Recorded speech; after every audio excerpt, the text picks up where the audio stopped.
चलिए बच्चों लोग, तो चालू कर रहे हैं हम लोग कौन सा जे एडवांस सवाल, कौन सा चैप्टर, सेंटर ऑफ मास, कलीजन और सेंटर ऑफ मास। ठीक है, चलो पहला क्वेश्चन क्या है, bar of mass 1 kg and length इतना is lying on a horizontal friction surface, मतलब फ्रिक्शनलेस सरफेस पे ऐसा लाई कर रहा है रॉड।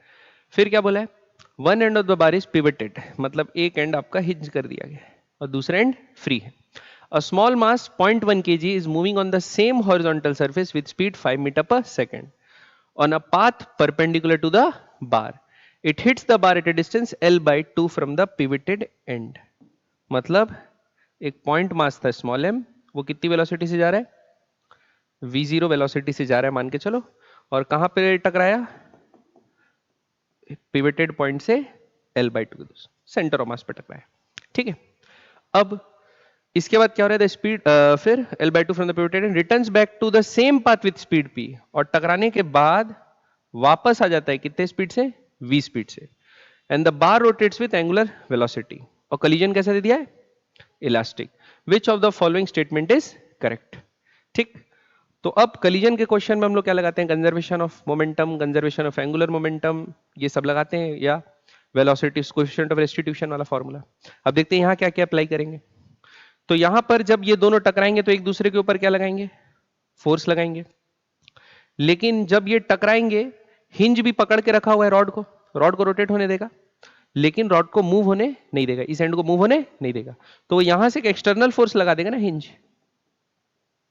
ठीक, तो इसीलिए कंजर्वेशन ऑफ लीनियर मोमेंटम हम लोग लगा नहीं सकते, हम लोग सिर्फ क्या लगा सकते हैं, कंजर्वेशन ऑफ एंगुलर मोमेंटम। क्यों, टॉर्क तो नेट जीरो है, क्योंकि इस पॉइंट पे ही पकड़ा हुआ है ना, तो हिंज जो फोर्स लगा रहा है वो लगा रहा है इसी पॉइंट पे, तो हिंज फोर्स के कारण टॉर्क क्या हो जाएगा, जीरो। फिर रॉड पे जो टॉर्क लग रहा है इस पॉइंट के अबाउट, वो तो दोनों का कैंसिल ही हो रहा है। आ रही बात समझ में, तो इसलिए हम लोग कंजर्वेशन ऑफ क्या लगा सकते हैं, एंगुलर मोमेंटम लगाते हैं, कंजर्वेशन ऑफ एंगुलर मोमेंटम। तो देखो कंजर्वेशन ऑफ एंगुलर मोमेंटम लगाते हैं, ये आ रहा है इधर से, तो क्या होगा, mv0 L by 2, mvr होता है mv0 L by 2, plus rod तो रेस्ट पे तो जीरो, टकराने के बाद ये वापस चले गया, minus mv L by 2, plus suppose rod क्या होने लगा, ओमेगा से रोटेट होने लगा, तो क्या होगा, आई ओमेगा। ठीक, ये mv0 L by 2 anti clockwise था तो प्लस लिया, आई ओमेगा भी एंटी क्लॉकवाइज था तो प्लस लिया, और ये क्या था, क्लॉकवाइज था तो माइनस ले लिए। ठीक है, अब दूसरा इक्वेशन के लिए conservation of angular moment, linear momentum तो लगा नहीं सकते, लेकिन हमको बोल दिया कलीजन क्या है, इलास्टिक, तो इस पॉइंट पे इलास्टिक कलीजन हो रहा है, तो वेलोसिटी ऑफ अप्रोच बराबर क्या होगा, velocity of coefficient of restitution 1 लेंगे, है ना, तो E बराबर 1 आ जाएगा, तो वेलोसिटी ऑफ अप्रोच बराबर वेलोसिटी ऑफ सेपरेशन। ठीक है, अप्रोच कितने वेलोसिटी से कर रहा है, ये तो रेस्ट पे था तो v0 से अप्रोच कर रहा था, अब ये वापस आ गया v से, तो v लिखते हैं, क्या लिखते हैं, v, और ये उधर जा रहा है तो दोनों ऐड हो जाएगा, दोनों क्या हो जाएगा ऐड, ये इधर जा रहा है और ये उधर जा रहा है, तो ये कितना हो जाएगा, सपोज ये ओमेगा से रोटेट हुआ तो L by 2 डिस्टेंस नीचे वेलोसिटी क्या होगी, ओमेगा L by 2, v बराबर r ओमेगा, तो यहां पर लिखते हैं प्लस ओमेगा L by 2। अब ये एक इक्वेशन, ये एक इक्वेशन, दो इक्वेशन दो अननोन, अब हमारा क्या हो जाना चाहिए, सवाल सॉल्व। ठीक, समझ में आया कि नहीं, पक्का, अब वैल्यू डाल के इसको सॉल्व कर लेते हैं। तो देखो सबसे पहले ये वाला इक्वेशन बना लेते हैं, इसको इधर सॉल्व करते हैं, है ना, तो m का वैल्यू कितना है 0.1, L का वैल्यू कितना है 0.2, 0.2 by 2 0.1, तो कितना आ जाएगा 0.01 v0 बराबर ये कितना हो जाएगा 0.01 v माइनस 0.01 v, और ये कितना हो जाएगा आई ओमेगा, आई का वैल्यू क्या होगा ml² by 3, मास तो 1 दिया है, L का वैल्यू है 0.2, तो 0.2 का स्क्वायर बाय 3 इंटू ओमेगा। ठीक, नीचे वाला क्या होगा, v0 का वैल्यू कितना दिया है 5 बराबर v का वैल्यू अपने को पता नहीं है, और L by 2 0.2 by 2 0.1, तो कितना हो जाएगा प्लस 0.1 ओमेगा। क्लियर, देखो ये पूरे इक्वेशन को अपन क्या से मल्टीप्लाई कर देते हैं, 100 से मल्टीप्लाई कर देते हैं, तो इस पूरे इक्वेशन को अगर आप 100 से मल्टीप्लाई करेंगे तो क्या बन जाएगा v0, अच्छा v0 कितना है 5 है, तो ये कितना आ जाएगा 5 ये हो जाएगा -v और ये हो जाएगा +4, 0.2 का स्क्वायर 0.04, 4/3 ओमेगा। क्लियर? अभी दोनों इक्वेशन को क्या कर दो, ऐड कर दो। 5 और 5 क्या हो गया 10, v माइनस वी क्या हो गया कैंसिल। अब ये कितना आ जाएगा 4/3 प्लस 1/10 बोल सकते हो इसको, इंटू ओमेगा। ये समझ में आया? ठीक, पक्का। अब यहां पर वैल्यू निकाल लेते हैं, तो एलसीएम लेंगे तो कितना आ जाएगा 30 और 40 + 3 कितना होता है 43 इंटू ओमेगा बराबर 10। ठीक है, तो इधर जाएगा तो ओमेगा बराबर क्या आ गया 300/43, लगभग किसके आसपास आ जाएगा 6 पॉइंट समथिंग 6.98, तो लगभग 6 से जा रहा है 4/7 आसपास आ जाता है ना, तो ये होगा 6.98। ठीक, तो ओमेगा एक ही में है 6 पॉइंट, अच्छा ये भी है, तो वैसे 6.9 के ज्यादा करीब है, तो आंसर क्या होगा ए। अब अपन चाहे तो v भी निकाल सकते हैं, किसी भी इक्वेशन में का वैल्यू डालेंगे तो v का वैल्यू भी आ जाएगा। क्लियर? बढ़े आगे क्वेश्चन नेक्स्ट। बनाए बनाए क्वेश्चन में भी ऐसे करूंगा, हटकूंगा। चलिए अब बनाते हैं सवाल। ठीक है, नेक्स्ट क्वेश्चन, सेकंड क्वेश्चन क्या है, a block of mass m has a circular cut with a frictionless surface. Frictionless surface है, सर्कुलर कट है, quarter circle. The block rest on a horizontal frictionless surface fixed table. तो block कहां पर है, horizontal fixed table पे है। Initially the right edge is at x = 0। फिर a point mass m is released from rest at the topmost point of the path as shown and slides down the block. It loses contact with the block, its position is x. तो जब ये loose करता है contact तो block की position क्या है x। भाई ये आगे जा रहा है तो ब्लॉक कहां जाएगा, पीछे जाएगा। ठीक, तो हम लोग क्या करना है, x और v वेलोसिटी है, तो at the instant which of the following option is are correct हमको बताना है। तो हमको क्या करना है, x पहले पोजीशन निकालना है, छोटा v निकालना है और बड़ा v, मतलब इसका वेलोसिटी और इसका velocity after it loses contact निकालना है। सबसे पहले पोजीशन निकालते हैं। तो बच्चों हॉरिजॉन्टल डायरेक्शन में, किस डायरेक्शन में, हॉरिजॉन्टल डायरेक्शन में एक्सटर्नल फोर्स क्या है 0 है, वर्टिकल फोर्स में नहीं है, वर्टिकल डायरेक्शन में नहीं है। क्यों? क्योंकि ग्राउंड से क्या मिल रहा होगा, रिएक्शन, नॉर्मल रिएक्शन मिल रहा होगा, तो इसीलिए वर्टिकल फोर्स एक्सटर्नल 0 नहीं है। तो वर्टिकल डायरेक्शन में हम लोग कंजर्वेशन नहीं लगा सकते, लेकिन हॉरिजॉन्टल डायरेक्शन में लगा सकते हैं। तो सपोज ये स्थिति ऐसी हुई होगी कि ये x = 0 था, तो ब्लॉक क्या होगा, पीछे स्लाइड हुआ होगा, बॉल कहां गई होगी, आगे। ठीक, तो सेंटर ऑफ मास लेकिन कहां होगा, जहां पहले था वहीं होगा। हॉरिजॉन्टल डायरेक्शन में सेंटर ऑफ मास का कोई मोशन नहीं होगा, क्योंकि पहले ये भी रेस्ट पे था और ये भी रेस्ट पे था, तो सेंटर ऑफ मास का चेंज इन पोजीशन क्या है 0। तो ऐसे केसेस में अपन क्या करते हैं, sum of all the masses और कितना राइट मूव किए, sum of all the masses कितना लेफ्ट मूव किए, ये कर देते हैं। जो मास लेफ्ट मूव किया left equal to sum of masses जो राइट मूव किया राइट। तो यहाँ लेफ्ट कौन मूव कर रहा है, वेज, तो मैं बोलता हूं m इंटू एक्स, कह लेते हैं बड़ा m इंटू एक्स। यहाँ राइट कौन मूव कर रहा है, ब्लॉक। तो देखो वेज के रेस्पेक्ट में कितना आगे गया r, लेकिन जब तक ये r आगे गया ब्लॉक कितना पीछे खिसक गया x, तो एक्चुअली ये कितना गया r माइनस एक्स, कितना आगे गया r माइनस एक्स। तो यहां से अपन क्या कर सकते हैं, देखो mr माइनस mx बराबर बड़ा mx, ये उधर जाएगा तो क्या होगा m + m x बराबर mr। तो x का वैल्यू क्या आएगा mr/m + m, और ओवरऑल कहां जाएगा ये नेगेटिव, पीछे जा रहा है ना, तो x कोऑर्डिनेट क्या होगा माइनस। तो है ऑप्शन, देखो सी ऑप्शन क्या है अपना करेक्ट। अब अगला क्या निकालना है अपने को, वेलोसिटी। तो छोटे की वेलोसिटी चाहिए और बड़े की वेलोसिटी चाहिए, चलिए निकालते हैं। तो वेलोसिटी निकालने के लिए क्या करेंगे, देखो सेम केस, जब हॉरिजॉन्टल डायरेक्शन में पोजीशन ही चेंज नहीं हो रहा सेंटर ऑफ मास का, कोई फोर्स ही नहीं लग रहा है, रेस्ट पे था तो रेस्ट पे, तो वेलोसिटी भी पहले भी 0 थी अभी भी 0 रहेगी। तो जो भी वेलोसिटी लेफ्ट लेके जा रहा है उसका पूरे का सम, जो भी मोमेंटम राइट लेके जा रहा है उसका पूरे का सम। ठीक है, तो क्या करते हैं, सपोज बॉल जब लीव कर रहा है उसकी एब्सोल्यूट वेलोसिटी छोटा v है और ये ब्लॉक की वेलोसिटी क्या है बड़ा v। तो डायरेक्ट लिख सकते हैं बच्चों कंजर्वेशन मोमेंटम लगा के m इंटू छोटा v बराबर बड़ा m इंटू बड़ा v। भाई हमेशा ये एब्सोल्यूट वेलोसिटीज में लगाते हैं, तो एब्सोल्यूट वेलोसिटी हो गया। अब एक इक्वेशन और निकालने के लिए, ये कितना नीचे आया r डिस्टेंस वर्टिकली नीचे आया, तो इसके पोटेंशियल एनर्जी में कितनी कमी आएगी, mgr। और जो पोटेंशियल एनर्जी में कमी आई है, जो पोटेंशियल एनर्जी में कमी आई है, वही काइनेटिक मिलेगी इसको और इसको, दोनों को। तो क्या लिखेंगे, हाफ छोटा m छोटा v स्क्वायर प्लस हाफ बड़ा m बड़ा v स्क्वायर। ठीक, अब हम लोग ये निकाल के रखे थे, तो यहां से अपन छोटे v की वैल्यू निकाल लेते हैं, बड़े v की वैल्यू निकाल लेते हैं। बड़ा v क्या होगा, m बाय बड़ा m इंटू छोटा v।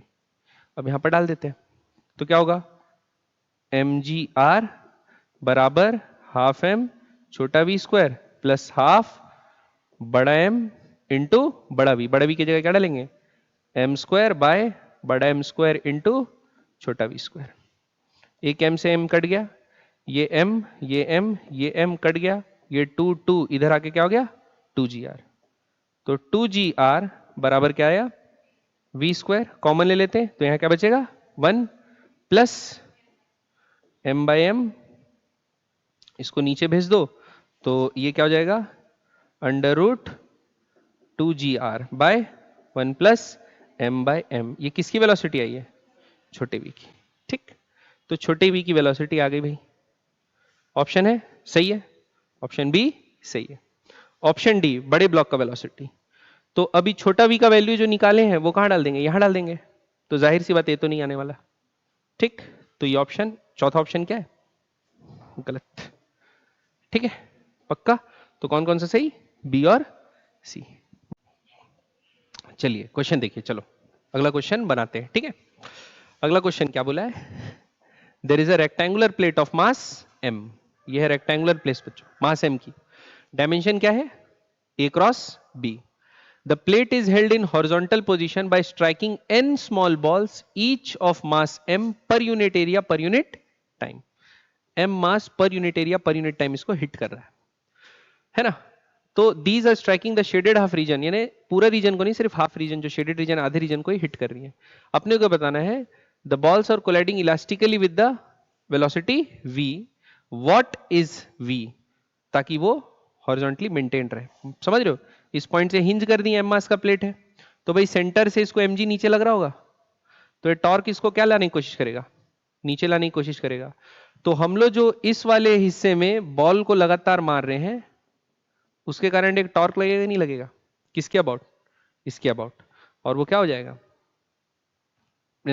जो टॉर्क है क्लॉक, जो क्लॉकवाइज टॉर्क है उसको बैलेंस करने की कोशिश करेगा। तो हम लोग को टॉर्क को ही बैलेंस करना है। तो बताओ वेट के कारण जो टॉर्क है वो कितना लग जा रहा है, एम जी इंटू बी है, आधे पे लगता है, तो कितना हो जाएगा, B by 2। Point of application torque का क्या होगा, बी बाय 2। ठीक, अब दूसरे रीजन में बच्चों दो बातें हैं, एक तो हमको टॉर्क भी निकालना है और point of application of torque भी निकालना है। टॉर्क भी निकालना है और point of application of torque, क्योंकि यहां बोल दिया है पर यूनिट एरिया पर यूनिट टाइम। मतलब ये जो फोर्स है वो पूरा क्या है, कांस्टेंट है, फोर्स है पूरा कांस्टेंट। ठीक है, अब फोर्स अगर कांस्टेंट ऐसा होता कि वेरिएबल होता, चेंज होते रहता, तो हम लोग क्या करते, नेट फोर्स यानी नेट टॉर्क निकालते और फिर एवरेज फोर्स इनटू डिस्प्लेसमेंट करके, point of application of force करके, टॉर्क से इक्वेट करके वो निकालते। अब क्योंकि यहां से यहां कांस्टेंट लग रहा है, तो मैं जो एवरेज फोर्स है वो कहां ले लेता हूं, ये दोनों के मिड पॉइंट पे ही ले लेता हूं। ठीक, क्यों, यहां सारा फोर्स क्या है, कांस्टेंट है, इसलिए। कांस्टेंट नहीं होता तो ऐसा नहीं कर सकते। जैसे फ्लूइड मैकेनिक्स में था ना, एक वॉल रहता था और एक बॉटम रहता था, तो बॉटम में हर पॉइंट पे प्रेशर क्या रहता था, सेम, तो हर पॉइंट पे फोर्स क्या रहता था, सेम। तो हम लोग मानते थे एक नेट फोर्स जो है पॉइंट ऑफ एप्लीकेशन फोर्स का क्या है, सेंटर पे। लेकिन वॉल पे क्या होता था, फोर्स धीरे धीरे बढ़ता जाता था, तो point of application force centre पे थोड़ी आता था। क्या करते थे, वही बॉटम मोस्ट पॉइंट का टॉर्क निकालते थे और नेट फोर्स को उससे इक्वेट करते थे। ठीक है, तो अभी यहां पर वो करने की जरूरत नहीं है, हम लोग डायरेक्ट मान सकते हैं कि इस पॉइंट पे लग रहा है। तो कितना दूर है F force, F into 3b/4 पे, कितने पे, 3b/4 पे। अब एफ निकालना है। फोर्स क्या होता है बच्चों, change in momentum by time. ठीक, तो देखो इतना एरिया है, तो एरिया कितना हो गया, a इंटू बी। एरिया क्या हो गया, a इंटू बी। तो n बॉल्स पर यूनिट एरिया पर यूनिट टाइम क्या कर रही हैं, हिट कर रही हैं, n बॉल्स पर यूनिट एरिया पर यूनिट टाइम हिट कर रही हैं। सबका मास क्या है? m, और वेलोसिटी कितनी है? v, और कोलिजन कैसा है? इलास्टिक, तो v से टकरा के v से वापस जा रही होंगी। तो मैं इसमें पहले तो एरिया मल्टीप्लाई कर देता हूं। तो एरिया क्या है? ये a into B by two. Area कितना है? Into B by two. तो एरिया से एरिया मल्टीप्लाई हुआ तो एरिया एरिया वाला कट गया। तो अब क्या आ गया? बॉल्स स्ट्राइकिंग पर यूनिट टाइम। तो इतनी बॉल्स पर यूनिट टाइम स्ट्राइक कर रही हैं। अब इतनी बॉल्स का पर यूनिट टाइम मोमेंटम चेंज कितना हो रहा होगा? 2mv। मोमेंटम चेंज कितना हो रहा होगा? 2mv। समझ में आया कि नहीं आया? mv से टकरा है, mv से नीचे आ गया, तो फाइनल माइनस इनिशियल करेंगे तो कितना आएगा? 2mv। क्लियर बात? तो अब mg into B by two बराबर f के जगह क्या डालेंगे? n a b by two into 2mv। और कुछ? अब टाइम तो है ही, तो ये change in momentum of n balls पर यूनिट टाइम आ गया। तो टोटल चेंज इन मोमेंटम आ गया, यही क्या हो गया? फोर्स हो गया। ठीक, इंटू 3b/4। अब वैल्यू डाल देते हैं। m का वैल्यू कितना दिया है? मास क्या है? कहां गया कहां गया? 3 kg। तो 3 into 10 into B by two. B कितना दिया है? अच्छा, एक बी से एक बी को उड़ा दिए, तो क्या बचा यहां? 1/2 बराबर n कितना है? 100 इंटू ए कितना है? कहां ए? ए 1 इंटू बाय 2 इंटू 2। m छोटा m कितना है? 0.01 है, 10 का पावर -2 इंटू बी कितना है? सॉरी बी नहीं, 2m हुआ। v कितना है? पता नहीं है। और क्या बचा? 3b/2। तो 3 b का वैल्यू कितना है? 2। तो 3 इंटू 2/4 कितना आ गया? अब काटापिटी करते हैं। ये 2 से 2 कट गया, 2 2 जा 4, 3 3 जा कट गया। तो ये 10 का पावर -2 से 100 भी कट गया। तो v बराबर क्या बचा? खाली 10। तो आंसर क्या होगा? 10 मीटर पर सेकेंड। सही है? समझ में आया बच्चों? बढ़े आगे, नेक्स्ट क्वेश्चन। अगला क्वेश्चन आगे बढ़ते हैं। क्या बोला है? स्टेटमेंट है, असर्शन रीजन। तो पहले ट्रू फॉल्स है देखना है, फिर रीजन है कि नहीं खोजना है। In an elastic collision between two objects, relative speed of bodies after collision is equals to relative speed of body before collision। सही बात है भाई। इलास्टिक collision E का वैल्यू 1, कोफिशिएंट ऑफ रेस्टिट्यूशन 1 का मतलब वेलोसिटी ऑफ अप्रोच बराबर velocity of separation, और relative ही निकालते हैं अपन लोग, तो ये बात ट्रू है। स्टेटमेंट 2 ये बोला है, in an elastic collision the linear momentum of system is conserved। ठीक, तो लीनियर मोमेंटम तो क्या हो कि एक्सटर्नल फोर्स 0 है तो हमेशा ही कंजर्व रहता है। एनर्जी कंजर्व हो या चाहे ना हो, कोलिजन इलास्टिक हो चाहे इनइलास्टिक हो, मोमेंटम हमेशा क्या रहता है? कंजर्व, अगर एक्सटर्नल फोर्स नहीं लग रहा होगा तो ये भी क्या है? ट्रू। लेकिन क्या ये सही एक्सप्लेनेशन है? सही एक्सप्लेनेशन तो ये है कि कोलिजन परफेक्टली इलास्टिक है तो एनर्जी का लॉस नहीं हो रहा। जो एनर्जी जो डिफॉर्मेशन में यूज हो रही है ड्यूरिंग कोलिजन, वही रिफॉर्मेशन में वापस यूज हो जा रही है। इसलिए वेलोसिटी ऑफ अप्रोच बराबर वेलोसिटी ऑफ सेपरेशन है, ना कि लीनियर मोमेंटम कंजर्व होना। ठीक है, तो क्या लिखेंगे? क्योंकि इनइलास्टिक कोलिजन में भी लीनियर मोमेंटम कंजर्व रहता है, कंजर्व एनर्जी कंजर्व नहीं रहती है। आ रही बात समझ में? तो दोनों ट्रू है लेकिन करेक्ट एक्सप्लेनेशन नहीं। ठीक, बढ़े आगे। अगला, if there is no external torque on a body about its center of mass, then velocity of center of mass remains constant। if there is no external torque, भाई external torque 0 है, तो external torque 0 का मतलब होता है कि omega जो रहेगा वो कांस्टेंट रहेगा, है कि नहीं? ओमेगा जो रहेगा, एंगुलर मोमेंटम कंजर्व रहेगा। लीनियर मोमेंटम के बारे में ऐसा कुछ है क्या? नहीं, लीनियर मोमेंटम क्या हो सकता है? चेंज हो सकता है। तो ये बात क्या बोला है? False. Because linear momentum of an isosceles system remains constant। ये सही है, लेकिन ऊपर वाला क्या है? फॉल्स। तो statement 1 is false, 2 is true. तो ऑप्शन क्या होगा? डी। क्योंकि एंगुलर मोमेंटम से लीनियर टॉर्क से एंगुलर मोमेंटम का रिलेशनशिप है और नेट फोर्स से लीनियर मोमेंटम का। ठीक है, बढ़े आगे। अगला, क्या है paragraph question? A small block of mass m moves on a frictionless surface of an inclined plane as shown in figure, the angle incline suddenly changes. तो 60 से क्या हो जा रहा है suddenly? 30 at point B. The block is initially at rest, मतलब यहां पे क्या था? रेस्ट पे था। ठीक, हमको क्या निकालना है? Assume that the collision between the block and the incline is totally inelastic. ठीक है, तो बच्चों जब भी ये वाला कोलिजन कैसा है, ये 60 डिग्री से आ रहा था और कोलिजन क्या चेंज हो गया? 30 डिग्री में चेंज हो गया। तो सपोज ब्लॉक यहां पहुंचा, तो इसके जो परपेंडिकुलर होगा वो क्या होगा? Line of impact. क्या होगा? Line of impact. और मोमेंटम चेंज किसके अलोंग होता है? Line of impact. अब हमको यही बोल दिया है कि कोलिजन था परफेक्टली इनइलास्टिक, मतलब ये दोनों सेपरेट ही नहीं हुए। ये दोनों सेपरेट, यानी ब्लॉक ऐसा या फिर स्लाइड होते चिपक के रहा, यानी ये वाली वेलोसिटी क्या है? 0। यानी उसकी जो भी वेलोसिटी थी टकराने से जस्ट पहले, ये वेलोसिटी होगी 60 डिग्री के हिसाब से, है ना, उसका सिर्फ ये वाला कंपोनेंट बचा और जो परपेंडिकुलर कंपोनेंट था वो 0 हो गया, क्योंकि कैसा कोलिजन? ये समझ में आया? अब निकाल लेते हैं।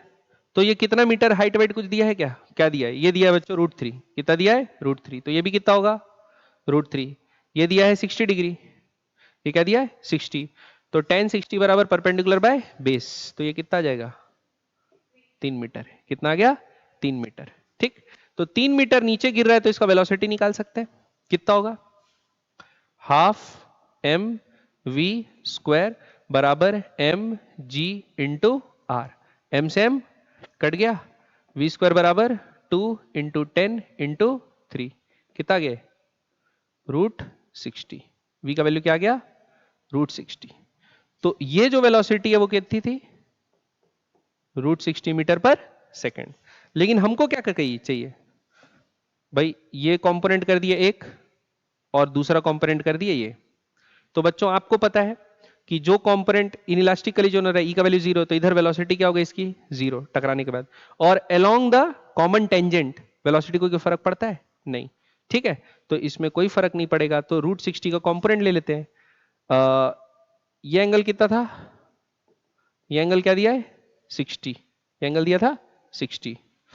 ठीक है, तो 60 है, तो ये सीधी लाइन, ये इसकी लाइन बनी, ये लाइन बनी, तो ये पूरा कितना हो जाएगा? 60 होगा। ये पूरा कितना हो जाएगा? 60। अब ये एंगल कितना दिया था? 30, तो ये एंगल कितना होगा? 30, तो ये भी कितना होगा? 30। तो हम लोग को 60 का कौन सा कंपोनेंट चाहिए? ये वाला। तो क्या होगा? √60 cos 30। ठीक, तो क्या लिखते हैं पहले वाले के लिए?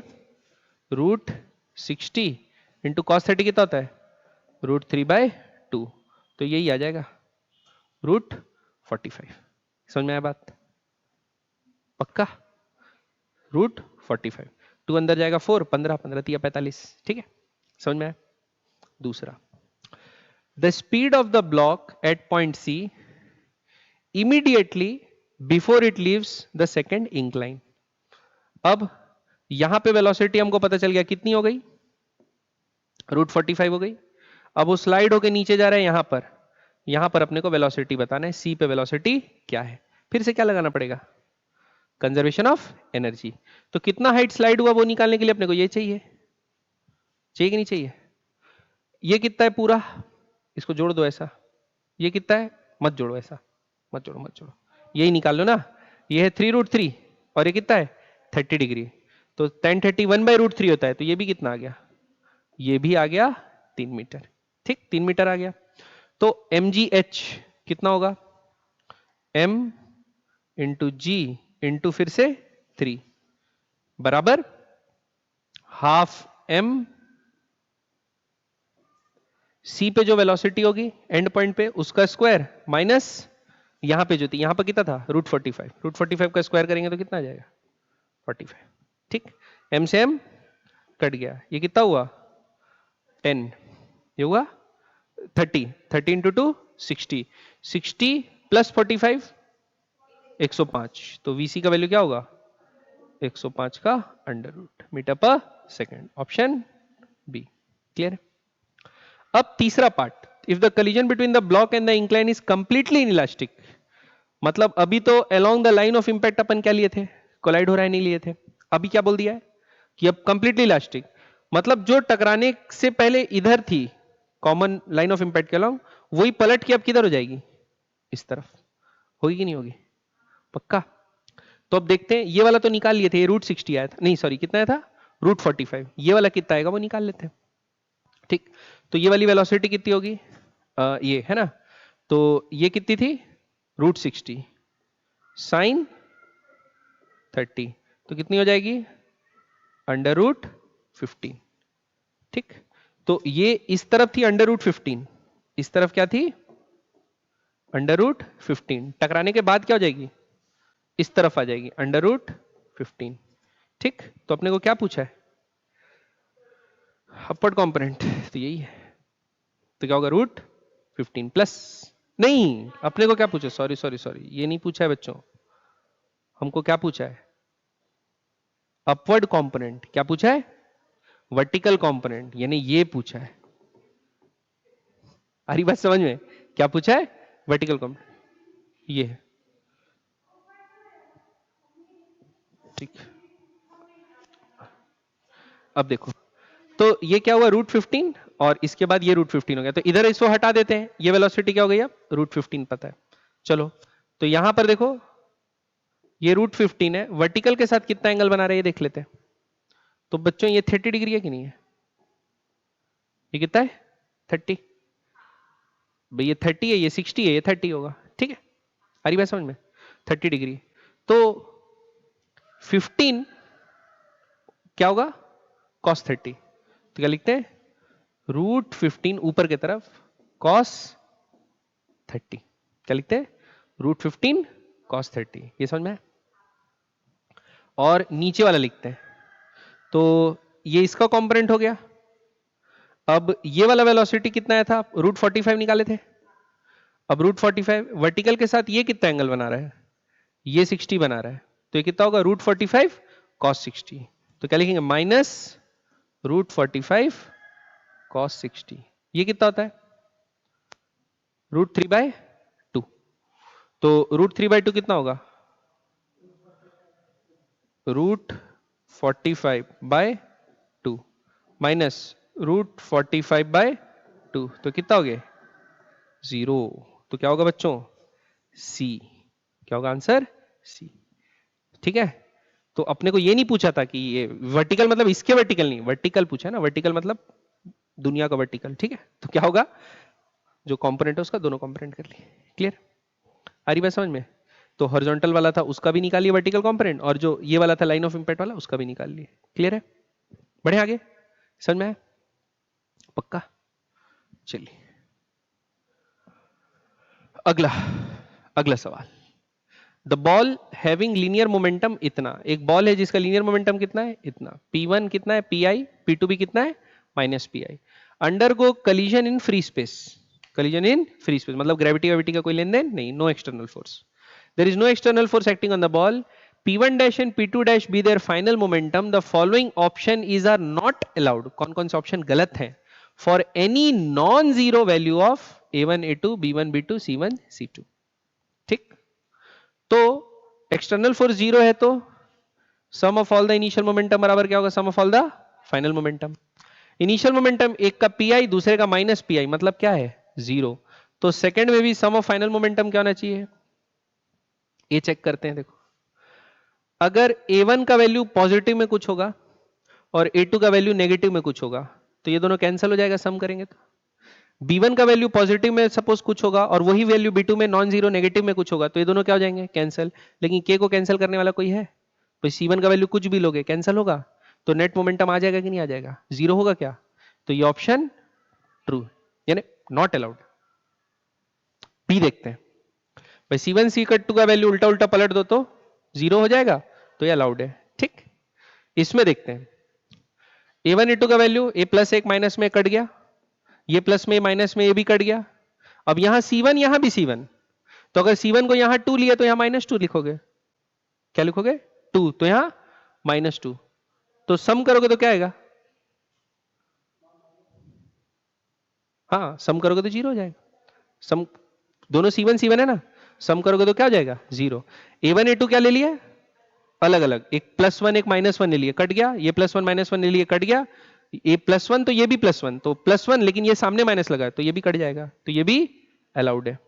डी देखते हैं, उल्टा उल्टा ले लिए, कट जाएगा। अब यहां 2 लिए तो यहां भी क्या लेना पड़ेगा 2, क्योंकि b1 b1 तो सेम लोगे तो ये कभी कटेगा।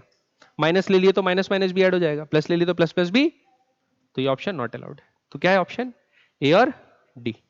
समझ में? बढ़े आगे, पक्का?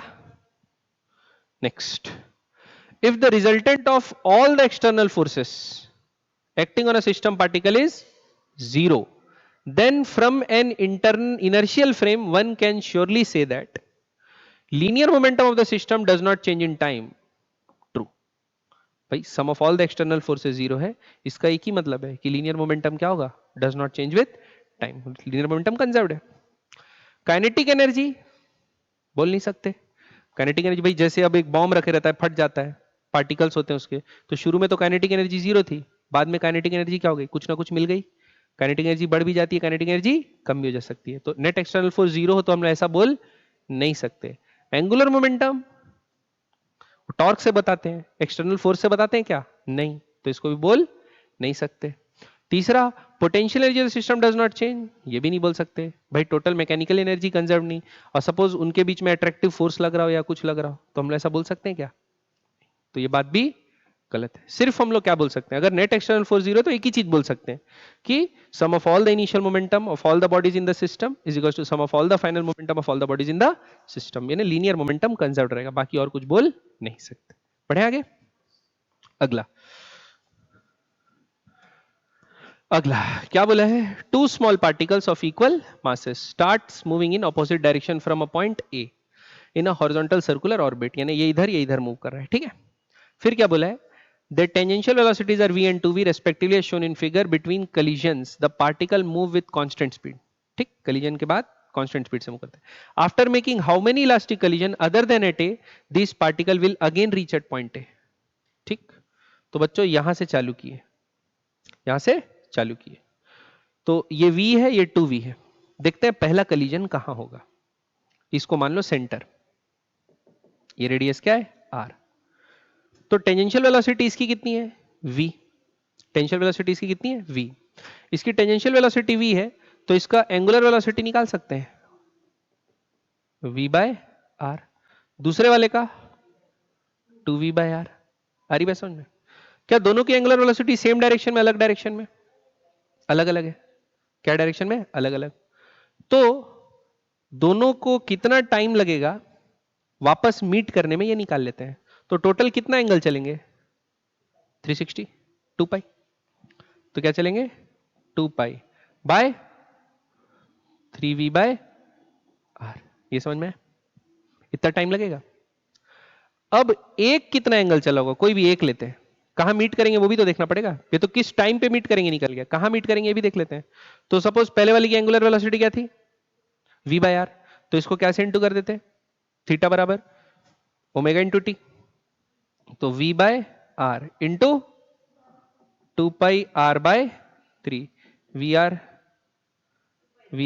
कट गया, 2 पाई बाय 3, कितना एंगल होता है 200, 270, 120, कितना होगा 120, ठीक है। तो ये वाला कितना चला बच्चों, यहां से यहां चला होगा कितना 120, और दूसरा वाला बचा हुआ एंगल और क्या बचा हुआ 240, बचा हुआ कितना चलेगा, डबल चलेगा 240, यहां मीट किए। अब ये v था, elastic collision, mass same, velocity exchange हो जाता है, तो इस वाले का क्या हो गया और इस वाले का क्या हो गया v, अब ये b पॉइंट है, अब ये b पॉइंट से अब ये v है, v फिर से अब ये v वाला 120 चल के फिर से मीट करेगा, तो यहां से यहां पहुंचा, ये कितना हुआ 120, ये यहां पहुंचा, तब तक ये यहां पहुंच जाएगा 240 चल के, अब फिर टकराए, अब जो v वाला था उसका वेलोसिटी कितना हो गया और इसका कितना हो गया v, तो अब ये फिर कितना चलेगा, ये 120 तो ये a पे ये वापस पहुंच जाएगा 240, तो कितने कलीजन हुए, 1 2 और उसके बाद तीसरा कलीजन यहां हुआ। तो other than at a these two particles will again reach point a after कितना कलीजन? 2। ठीक, ए पे वापस जब हो रहे हो फिर से नहीं गिनना है ना कि फिर 3 गिन लिया, ऐसा नहीं, 2। तो एक कलीजन यहां हुआ, एक कलीजन यहां हुआ, फिर उन लोग वापस मीट कर गए। बात समझ में आई कि नहीं? पक्का? ऊपर से तो नहीं गया? बढ़े आगे। अगला, look at the drawing. Look कीजिए बच्चों थोड़ी देर। क्या बोला है? Which has been drawn with ink of uniform line thickness. समझ रहे हो ना? यूनिफॉर्म लाइन थिकनेस की इंक से, यानी ये लाइन भी सेम थिकनेस का बन रहा है, ये लाइन भी नहीं दिख रहा है लेकिन सेम थिकनेस का बन रहा है। ठीक है, तो the mark ink use to draw each of the two inner lines, each of the two line segment is M. क्या बोला है? The mass of ink use to draw each of the two line inner circle is क्या? एक minute है ना। With uniform line thickness the mass of ink use to draw each of the two inner circles and each of the two line segment is M. अच्छा, M का mass का use करें। ठीक है, the mass of ink use to draw the outer circle is 6m। मतलब ये दोनों inner circle वाले क्या है? mm, और ये भी क्या है? mm, और बाहर वाला क्या है? 6m। ठीक, the coordinate of centres of the different parts of the outer circle is 0 0, left inner circle -aa, right inner circle aa, vertical line 0 0 and horizontal line 0 -a। Horizontal line कौन सी है? अच्छा, ये 0 -a। देन द x क्या? y coordinate of the centre of mass of ink is निकालना है बच्चों। Simple एकदम बेसिक सा क्वेश्चन है, तो इसको पहले से क्या करते हैं, थोड़ा सुंदर बना लेते हैं। ये mm अंदर वाले सब m है, बाहर वाला क्या है? 6m।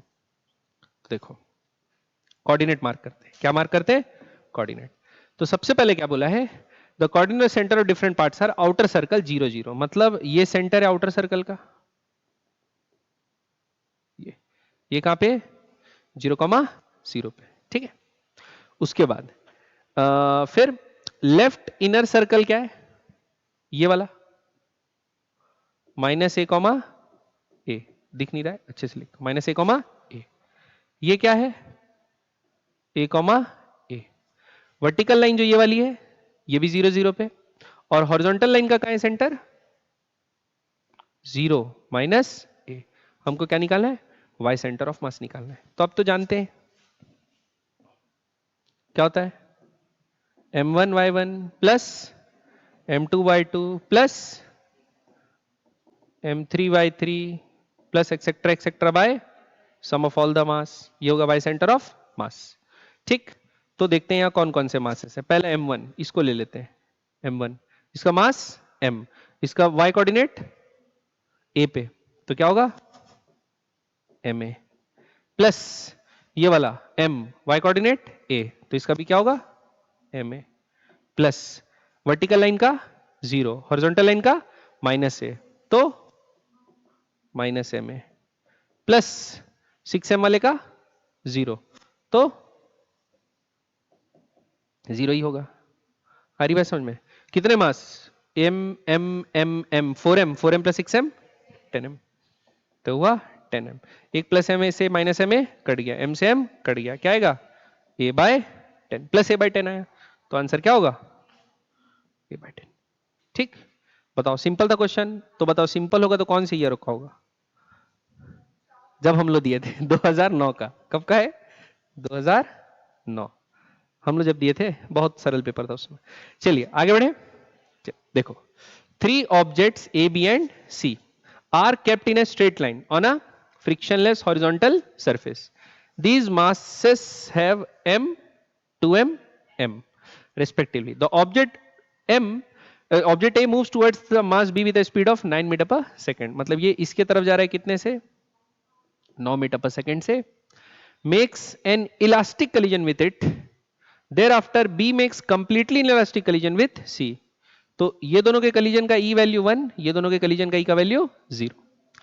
All the motion अगर in the same straight line, find the final speed of the object. एकदम सिंपल क्वेश्चन है बच्चों, डायरेक्ट। तो क्या करते हैं देखो, क्या लगाएंगे? कंजर्वेशन ऑफ मोमेंटम, और वही वेलोसिटी ऑफ अप्रोच बराबर वेलोसिटी ऑफ सेपरेशन। तो देखो ये कितने से जा रहा है? 9 से, तो इसका मोमेंटम 9m प्लस 2m0 बराबर, सपोज 9m वाले का वेलोसिटी हो जाता है v डैश और 2m वाले का वेलोसिटी होता है v double dash.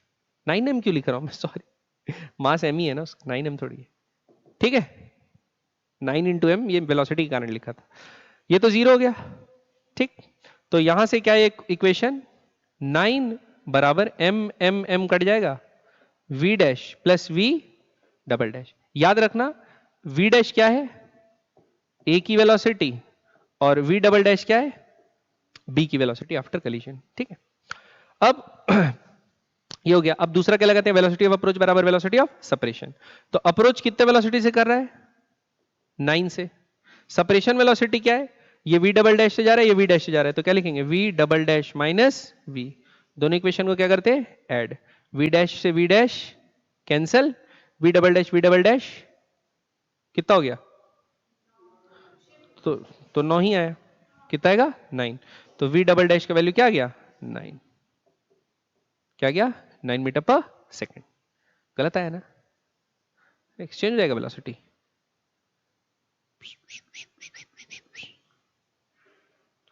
Velocity of approach बराबर वेलोसिटी ऑफ सेपरेशन, 9 बराबर, अरे हाँ है,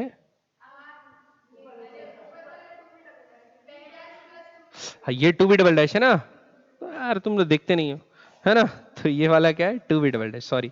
तो ये कितना हो जाएगा 3v, 3 आ जाएगा, तो 3 कितना हो जाएगा 18, 6 कितना आएगा 6, कोई बात नहीं, कोई बात नहीं, है ना। v डबल डैश कितना आ गया 6 मीटर पर सेकेंड, समझ में। अब v डबल डैश कितना आ गया 6, अब क्या होगा देखो, 2m जो है वो v डबल डैश से जा रहा है, c मास जो है वो m मास का रेस्ट पे है, c जो m मास का है वो क्या पे, रेस्ट पे है। तो अब क्या करेंगे देखो, कंजर्वेशन मोमेंटम लगाते हैं इसके लिए, तो क्या होगा 2m इंटू 6 बराबर, जब ये इनइलास्टिक कलीजन होगा तो दोनों मास आपस में चिपक जाएंगे, तो टोटल मास क्या हो गया 3m into v triple dash बोल दो, m से m कट गया, 3 2 जा, तो v ट्रिपल डैश कितना आएगा 4 मीटर पर सेकेंड। तो इसका आंसर क्या होगा, फाइनल स्पीड ऑफ c 4, ठीक है, समझ में आई बात, बढ़े आगे। अगला क्वेश्चन, तो point mass 1 kg collides elastically with a stationary point mass of 5 kg। तो क्या है, एक 1 kg का ऑब्जेक्ट है, इलास्टिकली किससे टकरा रहा है, 5 kg के ऑब्जेक्ट से। After their collision 1 kg mass reverses its direction and moves with a speed of 2 metre per second. मतलब टकराने से पहले तो इसकी वेलोसिटी v0 थी, और ये क्या पे था, रेस्ट पे था, ये क्या था b4। आफ्टर क्या हो गया, ये वापस चले जाता है कितने से, 2 मीटर पर सेकेंड से। अब हमको ये बताना है which of the following statement is are correct, हमको ये बताना है टोटल मोमेंटम क्या है, मोमेंटम 5 kg का कितना था, काइनेटिक एनर्जी कितना था, ये सब निकालना है। तो अपन क्या करते हैं, फाइनल वेलोसिटी निकाल लेते हैं तो काम हो जाएगा। ये देखो इसका इनिशियल पता है, इसका इनिशियल नहीं पता है, और इसका फाइनल v ले लेते हैं, ठीक है। अब क्या लगाते हैं, कंजर्वेशन ऑफ मोमेंटम। तो पहला 1 इंटू v0 प्लस 0, इसका मोमेंटम 0 बराबर, ये वापस चले गया तो -2 प्लस 5v। तो यहां पर क्या आया, v0 बराबर -2 प्लस 5v, इक्वेशन नंबर 1, ये समझ में। अब दूसरा कलीजन कैसा बोला, इलास्टिक, तो वेलोसिटी ऑफ अप्रोच बराबर वेलोसिटी ऑफ सेपरेशन। तो अप्रोच किससे कर रहा है, v0, अप्रोच किससे कर रहा है, v0 से अप्रोच कर रहा है। अब सेपरेशन कैसा हो रहा है, ये है v और ये वापस चले गया, तो प्लस v प्लस 2, तो v0 बराबर क्या लिखेंगे, v प्लस 2। ये दोनों इक्वेशन को आपस में क्या करते हैं, minus, v0 minus v0 cut गिस, -2 -2 कितना हो जाएगा, -4, -2 कितना हो गया, -4, और 5v minus v plus 4v, ठीक है। तो v बराबर क्या आ गया 1 मीटर पर सेकेंड, यानी इसकी वेलोसिटी कितनी होगी 1 मीटर पर सेकेंड। तो v0 कितना होगा, डाल लो कितने में, तो v0 बराबर होगा -2 प्लस 5, तो कितना हो जाएगा 3 मीटर पर सेकेंड। तो इसकी वेलोसिटी कितनी हो गई, अब जो जो चीज पूछा है निकाल लेते हैं। Total momentum of system is 3 kg metre per second, चाहे इनिशियल निकालो चाहे फाइनल निकालो। तो 1 इंटू 3 5 इंटू 0, सही है, ट्रू।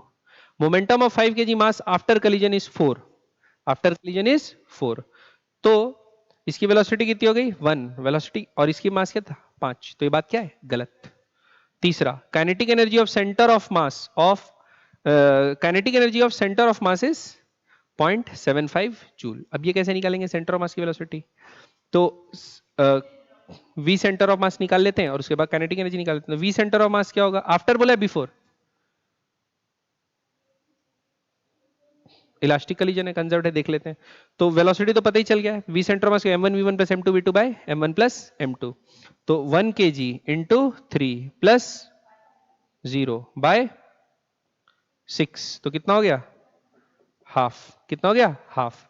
तो काइनेटिक एनर्जी क्या होगी हाफ इंटू टोटल मास कितना है 6 इंटू हाफ, हाफ नहीं 1/4 स्क्वायर होगा ना 1/4, ठीक है। तो कितना आ गया 6/8 0.75 होता है, तो ये ऑप्शन सही है। फिर total kinetic energy of the system is 4 joule, तो टोटल काइनेटिक एनर्जी भी कंजर्व रहेगी, वो भी देख लेते हैं। तो टोटल काइनेटिक एनर्जी क्या रहेगी हाफ इंटू 1 इंटू 3 का स्क्वायर क्या होता है 9, 3 का स्क्वायर क्या होता है 9, तो कितना आएगा 4.5 जूल, ना कि तो ये ऑप्शन गलत है, ठीक है। बात समझ में पक्का। बढ़े आगे, पीछे चलते हैं। अगला अगला क्या क्वेश्चन है देखो, अ थिन रिंग, रिंग है बच्चों, ये क्या है ring, thin ring of mass 2 kg radius 0.5 metre is rolling without slipping, rolling without slipping on a horizontal plane, यानी फ्रिक्शन होगा जमीन में तभी रोलिंग विदाउट स्लिपिंग हो रहा है। फिर velocity 1 metre per second, a small ball of mass 0.1 kg moving with velocity इतना metre per second 20 metre per second opposite direction hits the ring at a height of इतना and goes vertically up with velocity 10 metre per second immediately after the collision. हमको बताना है क्या होगा। Ring has pure rotation about its stationary centre of mass, मतलब टकराने के बाद इसका सेंटर ऑफ मास का वेलोसिटी गायब हो गया, ठीक। तो अब ये इंपैक्ट के कारण क्या लगाते हैं हॉरिजॉन्टल डायरेक्शन में, क्या लगाते हैं कंजर्वेशन ऑफ मोमेंटम। लेकिन आप एक चीज गौर कीजिए, यहां तो एक एक्सटर्नल फोर्स लग रहा है ना फ्रिक्शन, तो अब एक दुविधा आ गई, क्या दुविधा आ गई कि कंजर्वेशन ऑफ मोमेंटम लगाए कि नहीं लगाए। तो बच्चों जस्ट बिफोर और जस्ट आफ्टर, आप लोग को मैं एक चीज बताया था पढ़ाते समय कि जो mg होता है या फ्रिक्शन होता है ये सब क्या होते हैं नॉन इंपल्सिव फोर्सेस होती हैं, ठीक। तो इनके कारण जो मोमेंटम चेंज आता है वो स्लोली आता है। तो जस्ट बिफोर और जस्ट आफ्टर वाले क्वेश्चन में हम लोग mg हो गया उसके कारण जो इंपल्स है या फ्रिक्शन के कारण जो इंपल्स है उसको क्या कर सकते हैं नेग्लेक्ट कर सकते हैं। तो हॉरिजॉन्टल डायरेक्शन में लगा दो कंजर्वेशन ऑफ मोमेंटम। तो ये m मास कितने मास का था छोटा सा 0.1, तो 0.1 इंटू कितनी वेलोसिटी से आ रहा है 20, ठीक, माइनस ये इधर जा रहा था, ये कितने मास का है 2 kg का, इसकी वेलोसिटी 1 मीटर पर सेकेंड, ये बराबर ये कहां चले गए टकराने के बाद ऊपर, टकराने के बाद ऊपर चले गए तो मोमेंटम 0 प्लस ये होगा 2 इंटू वी, इसकी हॉरिजॉन्टल वेलोसिटी सपोज v है, ठीक है। तो क्या होगा ये तो कट गया, तो v क्या गया, तो मतलब सेंटर ऑफ मास की वेलोसिटी क्या होगी इसकी, मतलब ये तो रुक गया, यानी सेंटर ऑफ मास चलना रुक गया, तो रोटेट होने से रोका है, वो पता चलेगा कब बाद में, वो जब ओमेगा निकालेंगे कंजर्वेशन ऑफ एंगुलर मोमेंटम लगा के। आ रही बात समझ में। तो ये बोल सकते हैं कि हाँ ये प्योर रोटेट कर रहा है अगर ओमेगा 0 नहीं हुआ होगा तो। आ रही बात समझ में पक्का, यहां तक क्लियर है कि नहीं, ठीक। तो जस्ट आफ्टर कलीजन क्या होगा ये प्योर रोटेट कर रहा है, सेंटर ऑफ मास के अबाउट क्या कर रहा है प्योर रोटेट कर रहा है, क्लियर। अब the ring comes to a stop, complete stop. अच्छा अगर ओमेगा भी 0 हो जाएगा तो ये बात सही हो जाएगी, देखते हैं। Friction between the ring and the ground is to the left, अब वो देखना पड़ेगा लेफ्ट है कि राइट है। There is no friction between the ring and the ground, तो नो फ्रिक्शन का तो बात नहीं है, फ्रिक्शन तो लगेगा ही लगेगा तभी प्योर रोलिंग हो रहा है। अब क्या करते हैं ओमेगा निकालते हैं आफ्टर कलीजन, ठीक। तो सेंटर ऑफ मास के अबाउट, किसके अबाउट सेंटर ऑफ मास के अबाउट हम लोग लगाते हैं कंजर्वेशन ऑफ एंगुलर मोमेंटम। क्या लगाते हैं कंजर्वेशन ऑफ एंगुलर मोमेंटम लगाते हैं। तो देखो ये इधर से आ रहा है 0.1 मसला mvr लिखेंगे, तो क्या लिखेंगे रेडियस दिया रिंग का रेडियस दिया, ये रेडियस दिया, रेडियस दिया कहां दिया है, हाँ ये दिया है 0.5, ये दिया है 0.5, तो ये 0.75 है, तो ये कितना हो जाएगा 0.25। ठीक है, सेंटर के अबाउट लिखते हैं। तो देखो m 0.1 into v into r कितना 0.25। तो याद रखना, आप ये इस पॉइंट के अबाउट ले रहे हैं, क्लॉकवाइज को पॉजिटिव ले रहे हैं, क्लॉकवाइज को क्या ले रहे हैं पॉजिटिव। अब ये तो एंटी क्लॉकवाइज घूम रहा होगा ना, इस तरफ जा रहा है सेंटर मास, तो आर ओमेगा इसी तरफ होगा, प्योर रोलिंग कर रहा है। तो v इसका जो एंगुलर मोमेंटम है सेंटर मास के अबाउट क्या लिखते हैं, एक रोलिंग ऑब्जेक्ट का क्या लिखते हैं आई ओमेगा, प्योर रोलिंग का आई ओमेगा लिखते हैं। हाँ, सेंटर के अबाउट लिखेंगे तो वही लिखेंगे, v सेंटर मास का तो जीरो ही हो जाएगा, तो खाली लिखेंगे आई ओमेगा। तो क्या लिखते हैं आई इंटू ओमेगा माइनस आई कितना रिंग है, m कितना 2, r कितना 0.5, mr स्क्वायर बाय रिंग है तो mr स्क्वायर ही, mr square into omega. Omega क्या होगा v बाय आर, ओमेगा क्या होगा v by r, centre mass का वेलोसिटी v है, v और r कितना है 0.5, तो क्या लिखेंगे v इंटू 1 इंटू 0.5। ये समझ में आया? पक्का बराबर। अब ये टकरा के कहां चले गया ऊपर, तो अब देख लेते हैं इसका ये क्लॉकवाइज होगा कि एंटी क्लॉकवाइज होगा बच्चों। अभी भी क्लॉकवाइज है, वेलोसिटी ऐसे था तो भी क्लॉकवाइज था, वेलोसिटी ऐसा है तो भी क्लॉकवाइज है ना, तो क्लॉकवाइज है। ये डिस्टेंस कितना होगा, क्या निकाल सकते हैं, कैसे?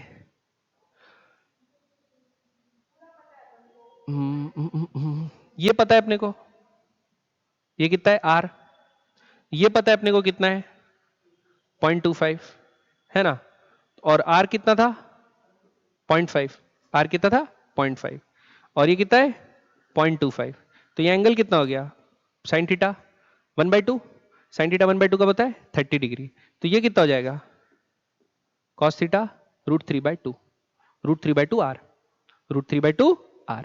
तो क्या लिखते हैं 10, क्या लिखते हैं 10 m v तो हो गया 0.1 इंटू √3/2 r, r का वैल्यू कितना है 0.5, और इसका आफ्टर कलीजन क्या है हमको पता नहीं है, तो हम क्या लिखते हैं आई ओमेगा। क्या लिख देते हैं बच्चों आई ओमेगा, तो लिख देते हैं प्लस आई ओमेगा ले लेते हैं, प्लस होगा माइनस होगा तो पता चल जाएगा फॉर्मूला सॉल्व करने से।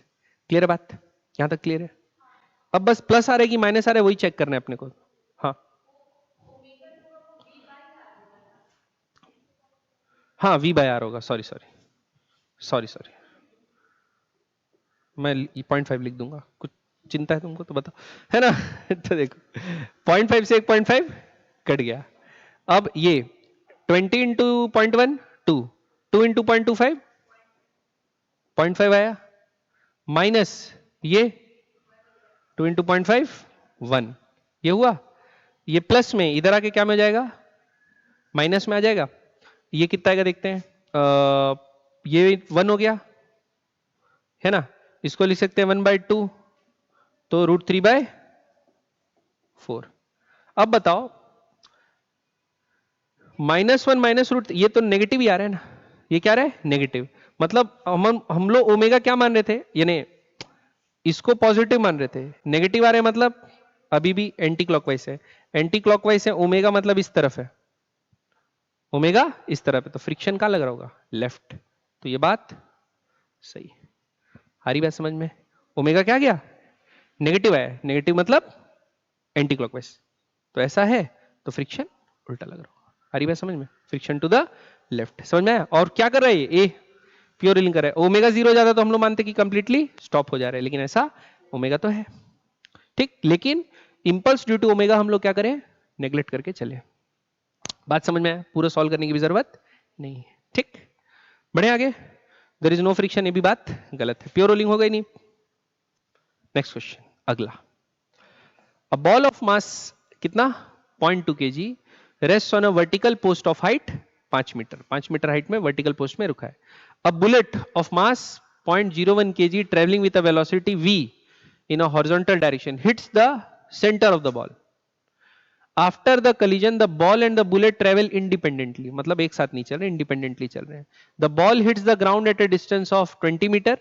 बॉल यहीं पर गिर गई और बुलेट डिस्टेंस कितना गई 100 मीटर, यानी ये 100 है ना, 100 मीटर। तो हमको क्या बताना है, इनिशियल वेलोसिटी v क्या थी।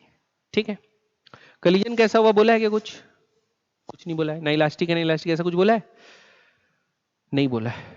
ठीक है, तो लेकिन कंजर्वेशन ऑफ मोमेंटम चाहे कुछ भी हो हम लोग लगा सकते हैं, नहीं लगा सकते। तो देखो पहले लिखते हैं, बुलेट का मास कितना 0.01 इंटू वी, 0.01 इंटू वी।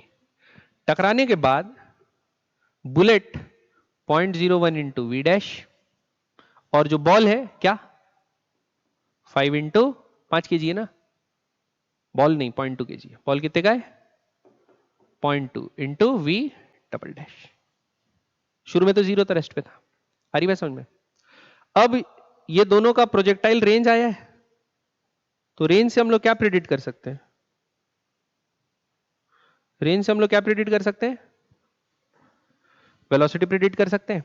तो देखो वेलोसिटी तो हॉरिजॉन्टली थी, वर्टिकल वेलोसिटी क्या थी 0, तो 5 मीटर हाइट नीचे आने में दोनों को टाइम कितना लगा होगा सेम। क्या निकाल सकते हैं टाइम कितना नीचे आने में सेम लगेगा, v = u प्लस 80, तो t बराबर क्या आएगा u बाय g।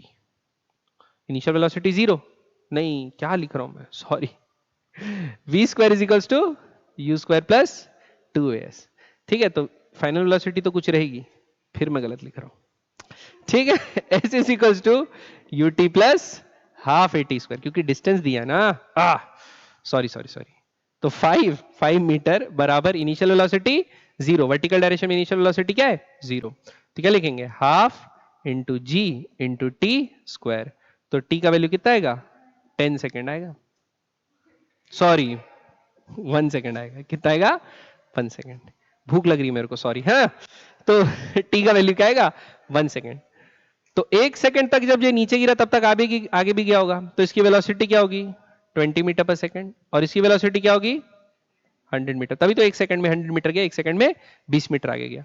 तो 0.01 v बराबर 0.01 इंटू 20 प्लस नहीं बुलेट का 100 है ना, 0.01 इंटू 100 प्लस 0.2 इंटू 20, ये लेंगे तो कितना आएगा 0.01 v बराबर,